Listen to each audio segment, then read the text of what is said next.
Everything all right? Oh, I had to get off. Your BMW service interval said, right, no more riding. Ejection seat. The fucking daily limit. Get off. You know, real soft. Yeah. Oh. Did you see all the tracks down on the side there? That was me trying to hold on to it. I'm like, whoa, whoa, whoa, whoa, hey. Yeah. How fast are we going? Oh, I was only fucking walking speed. Yeah, oh, that's good. So, this side? Yeah. Yeah, okay. Oh, I just saw the school bus. Yeah. And she said, I just pulled her up and she said, no, you after your mate? I went, yeah. She said, oh, he said he had to make an unscheduled stop. Yeah. I said, right, I think I know what's happened.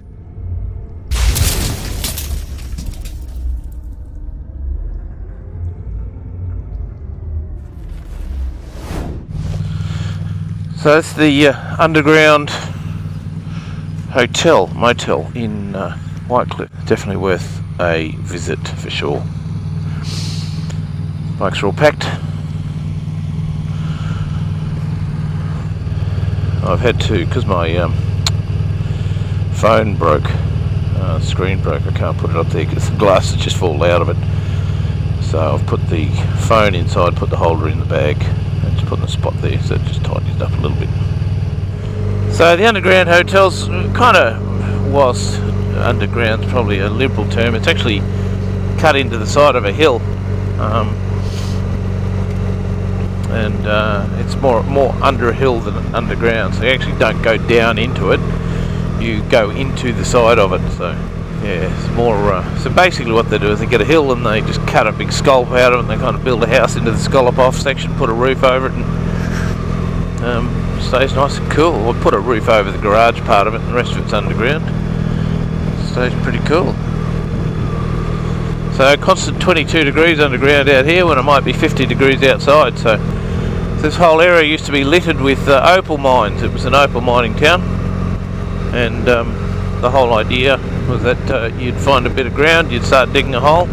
There was no surface trace of opals, so you just had to start digging somewhere. And they could only throw the dirt in a 4 metre radius from the bottom of the hole.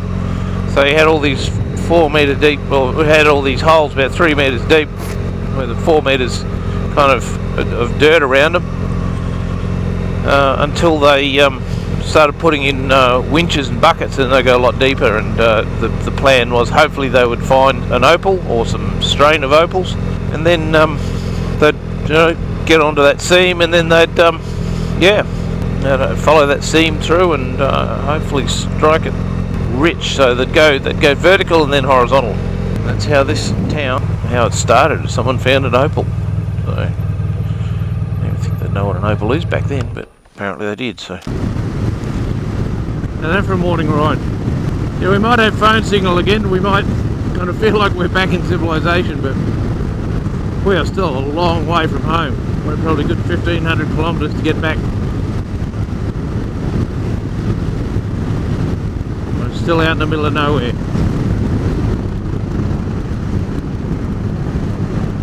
Quite ironic. I've been travelling for nearly 2,000 kilometres and haven't really had any traffic in front of us. And almost everywhere we've been had wide open spaces you can see for miles. Now for the first time we've got traffic in front of us. We're kind of coming amongst the low mulga scrub, and it's a narrow track. There's a car up in front, there's dust, can't see around it, can't get around it, can't see past it. It's a tight, twisty road. So I just got to kind of sit back here eating a bit of dirt. Oh, he's pulled up, which is good. Oh, very, very nice, thank you. Wow, just so loose and slippery here. Just big, loose, deep piles of rock. Ah, horrid. Come on, Crossy, you hang on to it. This is the problem, it's going around corners. Just big piles of loose rocks.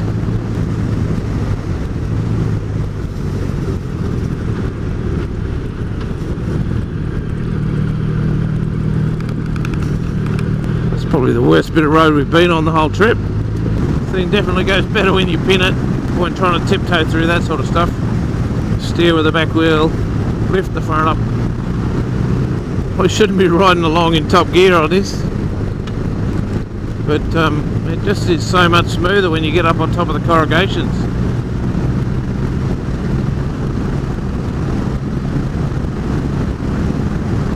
Oh, we've only been riding 20 k's on this road. It's shocking. Let's hope this landscape changes soon. More emus up here.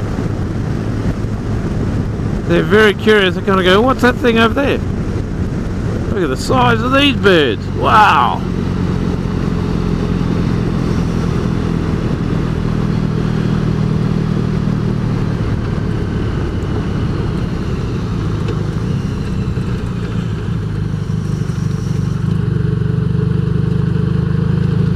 Meep meep.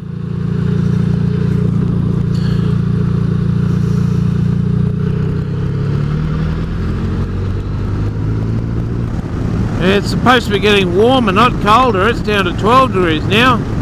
I'm riding along here in my summer gear. It's not completely comfortable. Hello. You are a big kangaroo. That's a big Western red, that one.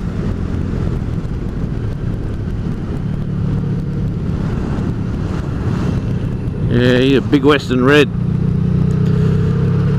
Big fella.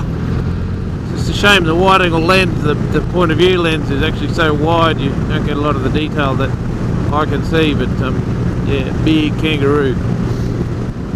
Well, it's just finished about 200 odd kilometres. Some of the worst corrugated roads I've been on there. You've got to get up on top of the corrugation. You've got to be doing like 110, and you'll come to a causeway and there'll be like just a spoon drain at the bottom of it, and boom, you just drop into that, just washing off as much speed as you can. But the front suspension's got an absolute flogging.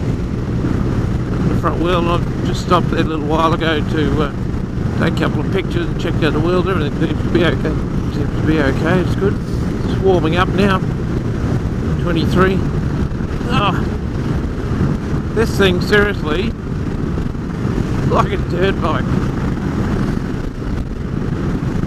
Just the corrugation on this road, just atrocious.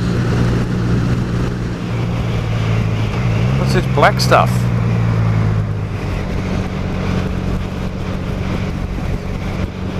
Well, let's go see Ben. Wanaaring General Store. Sorry? Where you headed tonight?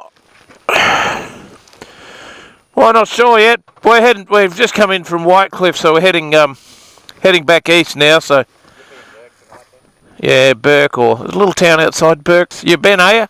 G'day, mate. I'm Steve. You having a good run? Look, she's a bit rough, that last section in through. From Whitecliff. Up the river road? Yeah. That's not too bad. You should see it when it's bad. Yeah, I drive that road twice a week. Do you? Yeah. Yeah, mate. Everything else has been really good, isn't it? Well, see, normally the roughest would be the Bourke Wanaaring road. Right. Normally. Yeah. Oh, we'll look forward to staying out here next time you got the rooms going up. Well, they shouldn't be too far away now. I've just pretty much got to do the concrete. Yep. And they're pretty much ready to rumble. Sounds good. Righto.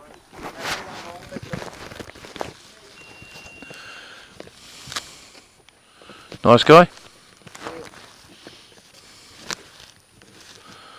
They're good people, you know. They look after you. Yeah. They'll help you out.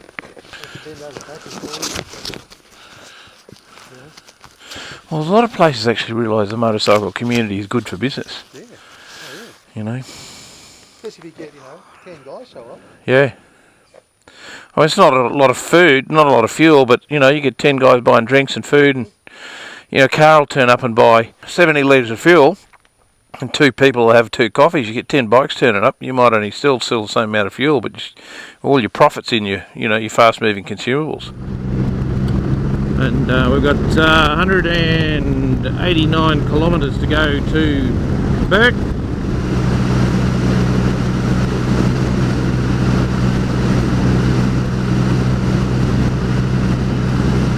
It's so loose and sandy underneath. I just found about 110, somewhere between 100 and 105 and 110. It kind of good place to sit on top of these corrugations and the soft sand. Keep it in fifth. It just means there's still plenty of power. Even in fifth gear, there's still plenty of power just to pull you out of any soft stuff. You're going to ride up on top of it. So there's pretty much a straight line for well over 100 kilometres here, heading dead east. So I've got a camera down on the rear foot peg facing the back wheel, so let's have a look what that looks like. Yeah, I could have had that down there a little while ago. I just went through a patch of sand. It was deep and soft, and I was all over the place. I was going way too fast. You know, the big old Honda she just wants to drive through it all. Just amazing. Really happy with this bike. So I'm heading back again. I just stopped a school bus that was coming through and just asked him if she'd seen Neil, and she said yeah, he was on the side of the road saying he'd made an unscheduled stop. He was okay, and he's just putting all his gear back on, so I hope he hasn't come off. Everything alright? Oh, I had to get off. Your BMW service interval said, right, no more riding, ejection seat. Fucking daily limit, get off. You know, real soft. Yeah.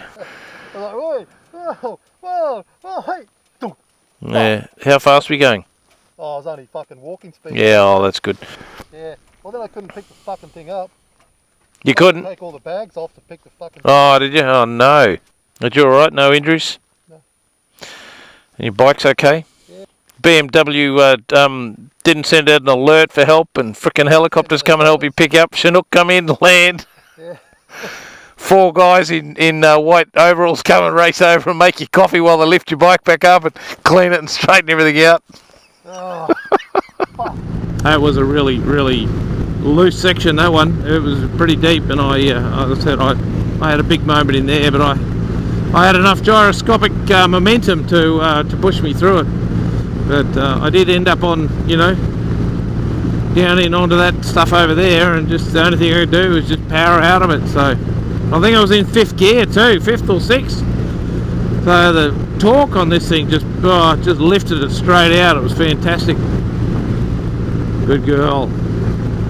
Good girl.